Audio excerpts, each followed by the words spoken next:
Bismillahirrahmanirrahim. Alhamdulillahi rabbil alamin. Allahumma salli ala sayyidina Muhammad wa ala ali sayyidina Muhammad, amma ba'd.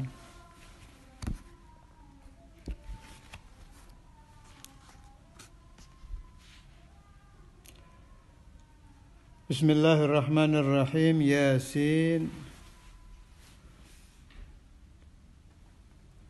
Yasin ini makna yang saya ambil satu nama dari nama Rasulullah Sallallahu Alaihi Wasallam. Ada yang mengatakan termasuk huruf-huruf yang mutasyabihah, tidak diartikan fi awailis suwar, tapi yang saya ambil satu nama dari nama Nabi besar Muhammad Sallallahu Alaihi Wasallam. Wal Qur'anil Hakim, demi Al-Quran yang penuh hikmah. Boleh juga diartikan seperti yang saya artikan kemarin, Al-Hakim, yang amat bijaksana. Al-Quran itu penuh dengan kebijaksanaan ajaran.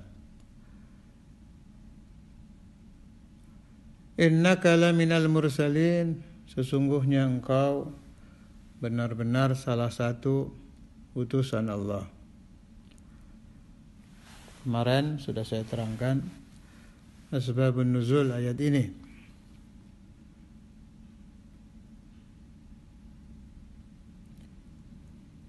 Untuk tambahan keterangan tentang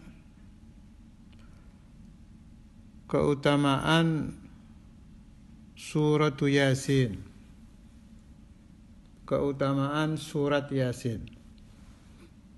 Di Indonesia, terutama di Jawa, dikenal acara Yasinan.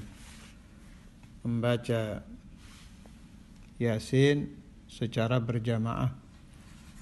Diusahakan minimal 41 orang.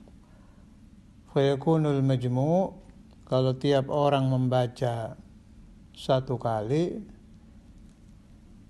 jadi 41. Diharapkan Allah Ta'ala menurunkan ijabah. Mungkin dulu pernah saya utarakan, tapi tidak mengapa saya ulang lagi.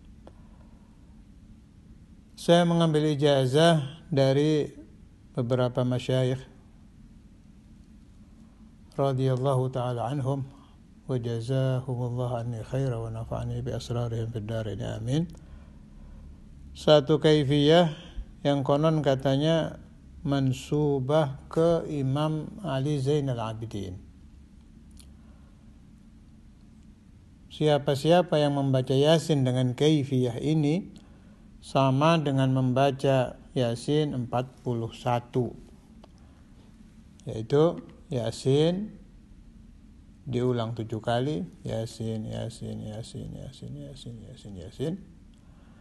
Kemudian Dzalika taqdirul azizil alim 14 kali, Dzalika taqdirul azizil alim, Dzalika taqdirul azizil alim, sampai 14. Waktu sampai salamun qaulan min rabbir rahim diulang 16. Salamun qaulan min rabbir rahim, salamun qaulan min rabbir rahim. Waktu sampai awalaisal ladzi, sampai bala diulang 4 kali. Walaisal ladzi khalaqas samawati wal arda biqadirin ala yakhluqa mithlahum bala. Walaisal ladzi khalaqas samawati wal arda biqadirin, sampai bala 4 kali. Kemudian lanjutkan sampai akhir Yasin. Siapa yang membaca Yasin dengan kaifiyah ini sama dengan membaca Yasin 41 kali. Itu banyak juga di kitab-kitab Kalamul Alawiyyin. Jadi ini riwayat dipakai oleh banyak thariqah, tidak khusus Alawiyah. Syekhuna Abu Yahya radhiyallahu ta'ala anhu juga pakai kaifiyah ini. Syekhuna Ki Ahmad Saidi Giran juga pakai. Jadi bukan hanya khusus untuk thariqah Alawiyah. Yang paling mudah dan ringan tapi ijabahnya tetap itu kaifiyah maha guru kita Syekhana al-Imam Al-Hafidh Al-Musnid Al-Qutub Al-Habib Abdullah bin Abdul Qadir Bil-Faqih. Jadi cukup membaca Yasin 1 kali waktu sampai awalaysa alladhi khalaqas samawati wal arda biqadirin ala an, itu berhenti doa terserah hajatnya apa.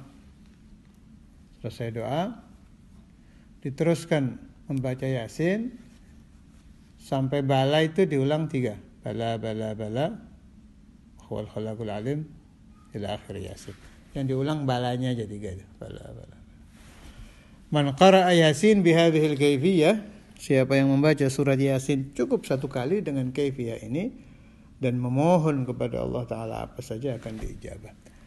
Yang saya temukan dari macam-macam ijazah Yasin, yang paling ringan tapi mustajabnya tetap ya kaifiyah ini.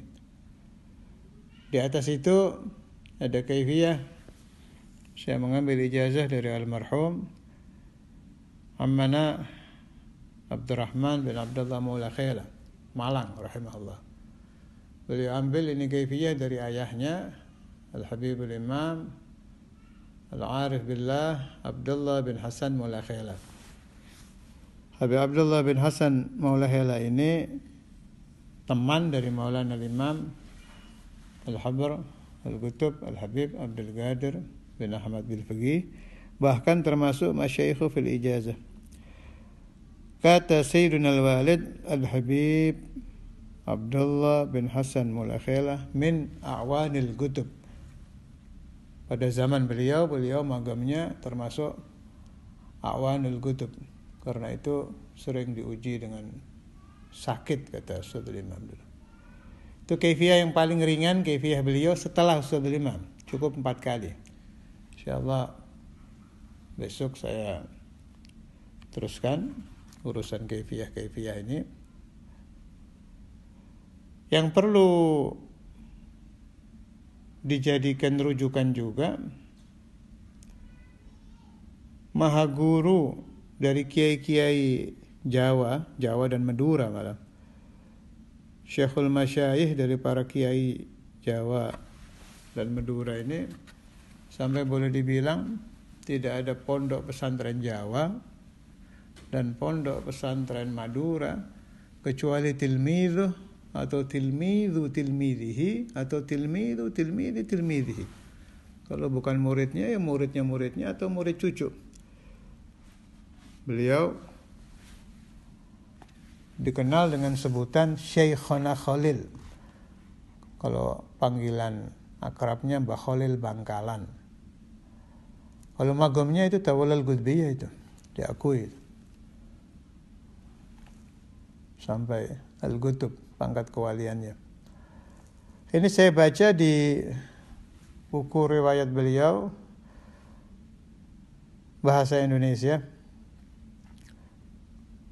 karangan Saifur Rahman, judul buku Surat Kepada Anjing Hitam, halaman 19. Tapi ini riwayat benar ini saya dengar juga dari kiai-kiai cerita ini. Jadi saya riwayatkan maknanya. Waktu Mbah Khalil nyantren di Sidogiri, Pasuruan, beliau tidak mukim di komplek pesantren, tapi tinggal di Kebon Candi. Kebon Candi sama Pasuruan, tapi lumayan, kurang lebih 7 kilo dari pesantrennya. Mbah Khalil ini bolak-balik. Yang perlu dijadikan syahid, selama beliau bolak-balik dari Kebon Candi ke Sidogiri itu, beliau berjalan kaki sambil menghatamkan surat Yasin 41 kali. Masya Allah. Itu tiap beliau ngaji itu. Ada liburnya dalam seminggu itu. Hari Selasa dan Jumat. Nah, kalau tiba hari libur, Mbah Khalil Bangkalan akan terlihat menangis karena kehilangan membaca Yasin kali. Merasa tidak istiqamah beliau. Masya Allah. Pantas ilmunya manfaat.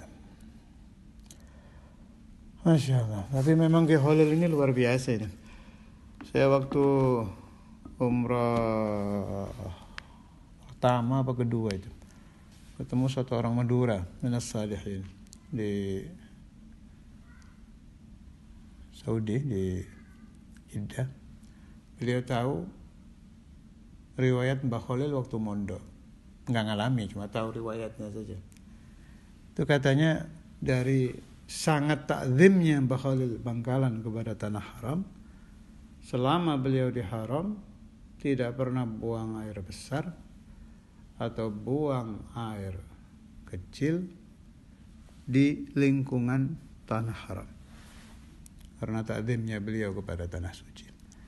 Kalau orang pernah haji atau umrah kan tahu jauhnya kayak apa itu. Masya Allah.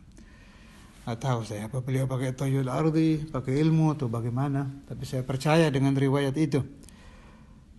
Sehingga wajar kalau ilmu beliau di Jawa dan Madura sangat nafi', dan belum ketemu saya kiai yang senafi' beliau di dalam intisyarul ilm untuk Jawa dan Madura.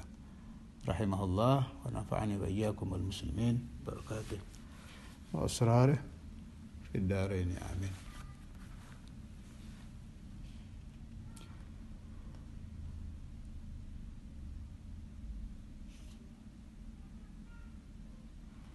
فلما كانت هذه السورة دالة وشاهدة على رسالته فلا جرم أنها صارت قلب القرآن كما قال عليه السلام إن لكل شيء قلبا وقلب القرآن ياسين ومن قرأها كتب الله له قراءة القرآن 10 مرات.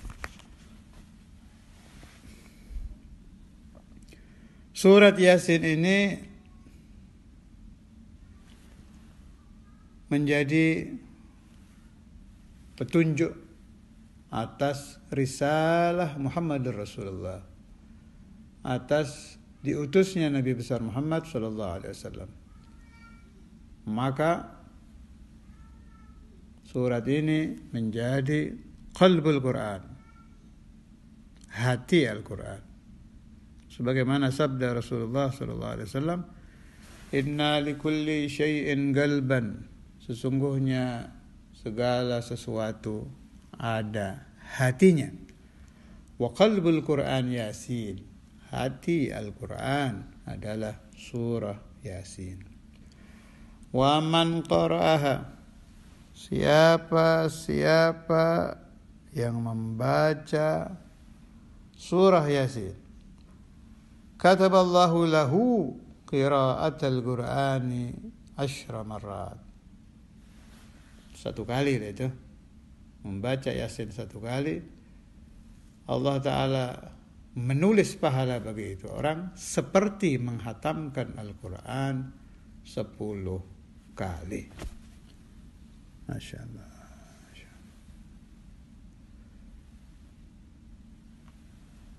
Wa kama qala alaihi salam, sebagaimana sabda Rasulullah sallallahu alaihi wasallam juga, Inna Allah Ta'ala, sungguhnya Allah Ta'ala qara'a surat Yasin wa Taha. Allah Ta'ala membaca surat Yasin dan surat Taha. Cara membacanya jangan dibayangkan. Jelas Allah Ta'ala kalau kalam tanpa huruf, tanpa suara.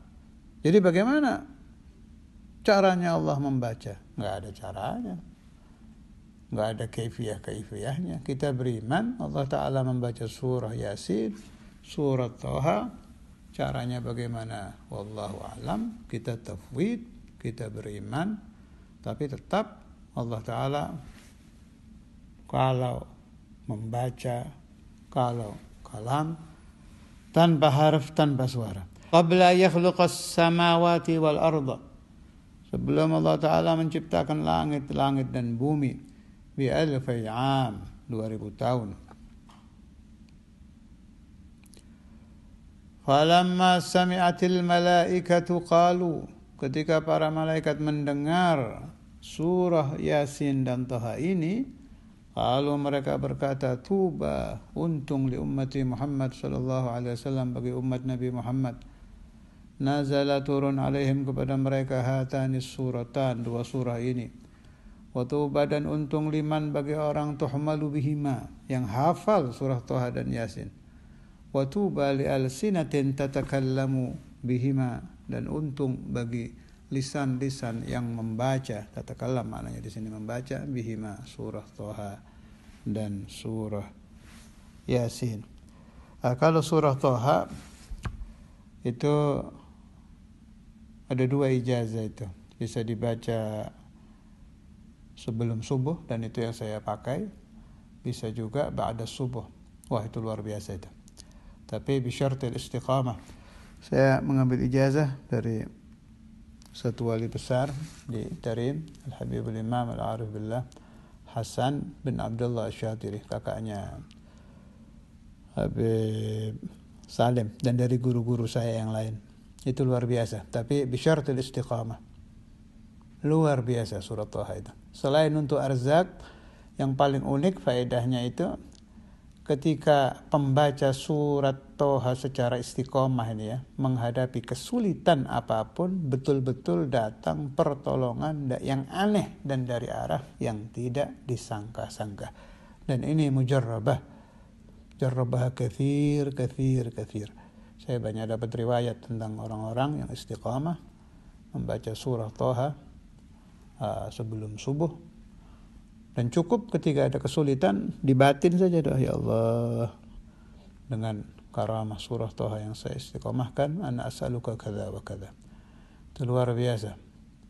Isnadnya juga luar biasa, bersambung ke Al-Habib Al-Arif Billah Hasan bin Abdullah Asy-Syatiri. Habib Hasan itu wali kabir, wali besar itu, min ahli al-kashf, min masyayikhina, alhamdulillah.